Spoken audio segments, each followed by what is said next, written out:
The scream shattered the playground's hum, a raw, jagged sound that stopped swings mid-arc and silenced giggles. I was leaning against a weathered bench, scrolling through my phone when my eyes snapped up. A woman, voice like a whip, loomed over a boy at the slide's base. My son, Owen, stood behind him, clutching the ladder, his face pale with shock. Before I could move, she lunged, VYing the boy aside with a flash of painted nails. He stumbled, catching himself, and Owen shrank back, his small body tensing. My heart slammed against my ribs. This wasn't a tantrum. This was an adult bullying kids to clear her path. I'm Laura Bennett, a bookstore clerk who prefers novels to drama. I'm the mom who tucks doodles into Owen's lunchbox, who hesitates to argue even when someone cuts me off in traffic. But seeing Owen's fear lit a fire in me. I crossed the park in seconds, phone in hand, thumb on the emergency app I'd installed after a news story about park fights left me uneasy. This wasn't about shouting back, it was about protecting my kid. The park was a modest square in a Portland suburb, slides, swings, a creaky climbing frame. It was where kids ran wild after school, parents swapping small talk about rain and carpools. That day, clouds hung low, promising a storm, but Owen had begged to stop after I picked him up from second grade. His teacher had praised his spelling test, and those wide blue eyes melted me. So we'd parked, his sneakers kicking mulch as he bolted for the slide, joy radiating. I'd settled on the bench, half watching, half checking work texts, the world calm. Until that scream. I reached the slide, as the woman later I'd know her as Chihuahua's still raging, her voice ablade.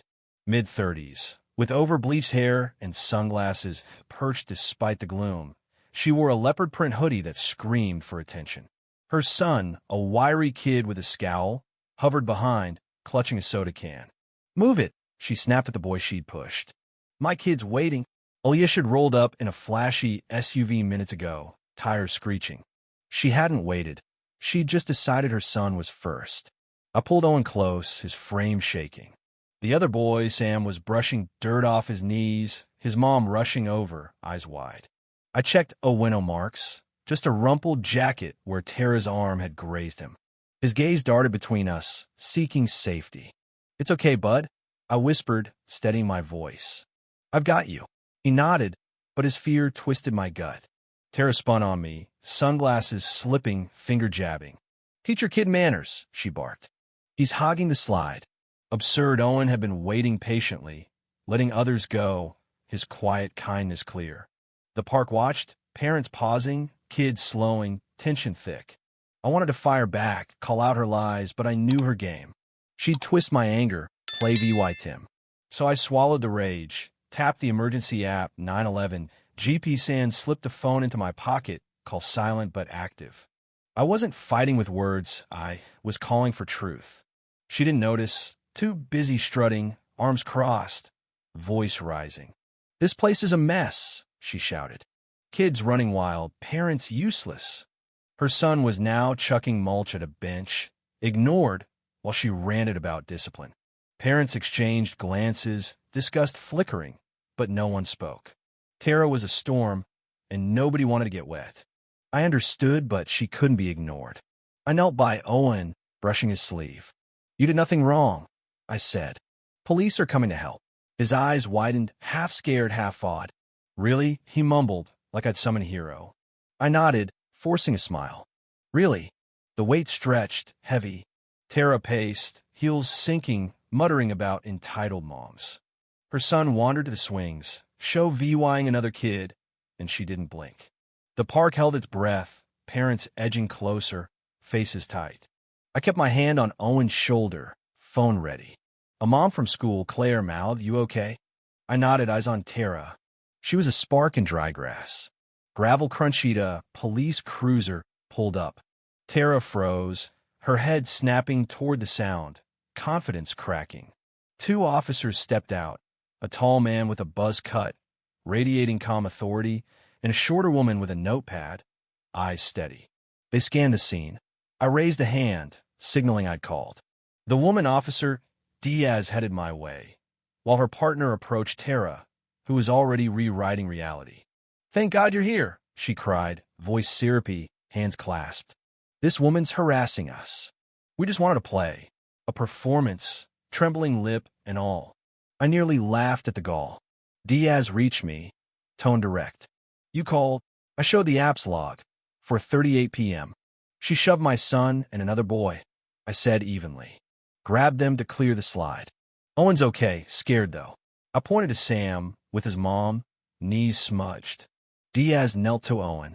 You all right, kid? Owen nodded, gripping my hand. She pushed me, he whispered. My chest ached.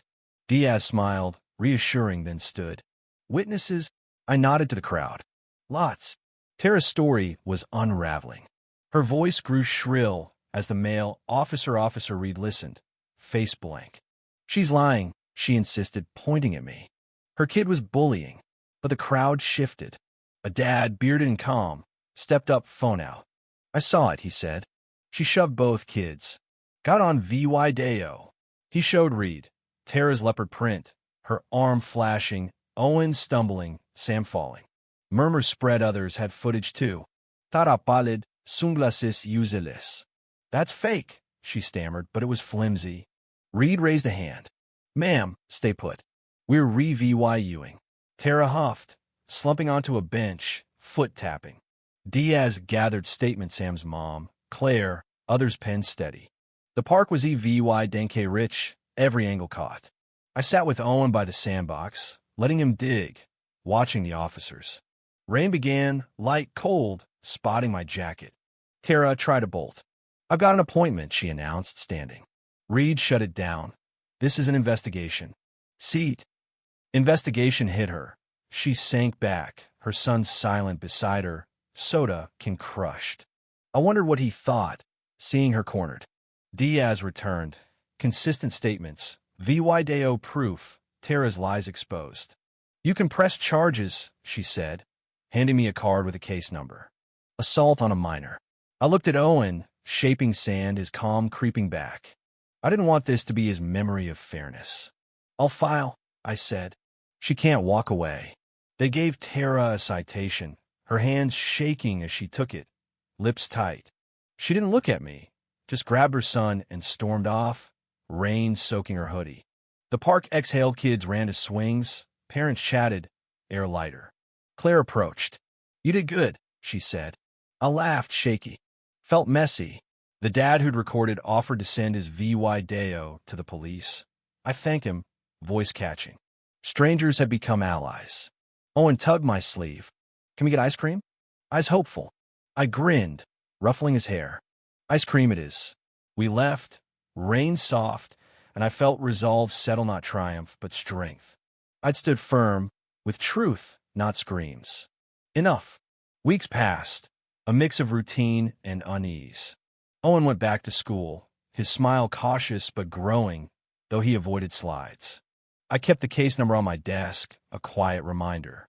I didn't talk much about it, not with my dad, not with my wife, Jess, who'd been at a work retreat during it. She listened, hand on mine. You kept him safe, she said. That held us. Doubts lingered. Had I overreacted?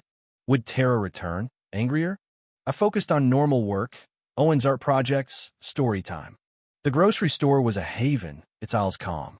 Owen and I went the next day, his chatter about dinosaurs easing me. I scanned for Tara, knowing she wouldn't appear. The cashier smiled as Owen handed her his cookies. I swallowed the urge to share the story, not the place. Home grounded us. Owen painted dragons, Jess baked bread, and I shelved books at work, the incident fading but present. When the court date came, I had a gun it for revenge, but for Owen to show him actions mattered.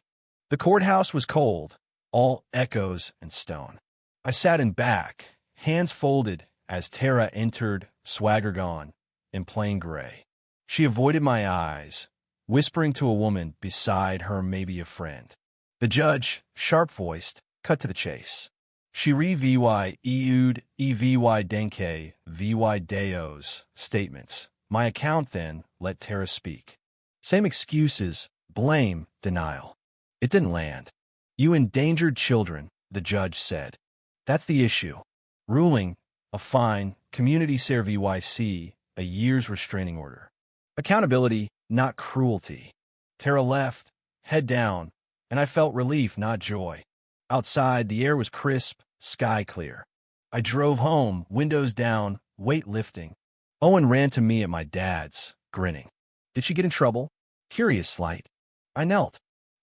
Boo. She won't bother anyone like that. He hugged me, then showed me a dragon sketch, wings wild. That night, I watched Owen sleep, his stuffed bear close, house quiet. Outside, the world hummed no chaos. I thought of Tara, the park, the strangers who'd stood up. We'd won more than Acacia truth. A proof community could outweigh cruelty. Not perfect, but ours. I closed his door, exhaled, knowing it was enough. If you were the one in this story, how would you react? Would you stand up and fight back, or accept the unreasonable pressure and control from the HOA? Share your thoughts in the comments below. And don't forget to subscribe, like, and share this VY Deo with more people. Your small action gives us the motivation to keep bringing you more intense and engaging stories. Thanks for watching, and we'll see you in the next VY Deo.